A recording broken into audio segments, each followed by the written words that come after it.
A pastor told this story to his congregation. He said, "Once upon a time there was a young man, and he was excited because for the first time he was able to afford and buy a brand new truck.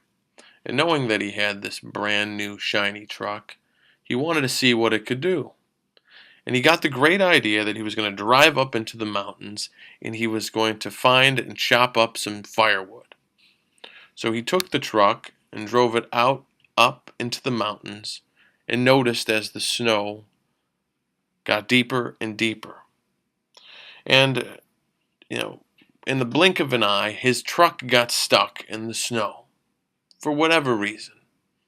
And at first, he got out and he looked at it, tried to back the car out, tried to maneuver it, but the car just wouldn't budge.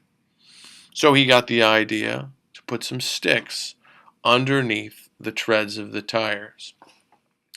But the tires still wouldn't get enough traction to get going. And so he got his shovel out from his truck and started to dig up around the tires themselves, trying to unwedge the truck. But the thing was, when he tried to start the truck up again, he actually got stuck even deeper. And by now, he was getting kind of concerned and scared because it was getting a little dark and it was getting much colder. So he made the decision to take out his axe and head out into the forest. And he began to chop wood to keep warm and to make himself useful. And he threw that wood over and over into the bed of his truck. And after a long time, he had filled up the whole bed of his truck, so it was completely chock full of wood.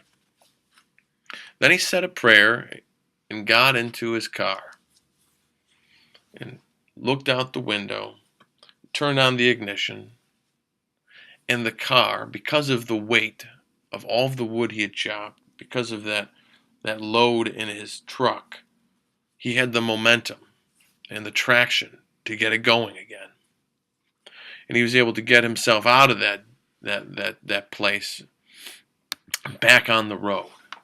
So I tell you this in hopes that you see the next time you feel like you have a burden in your life. That burden is exactly what we need to give us the traction and the momentum to go to where we need to go. Every obstacle is an opportunity.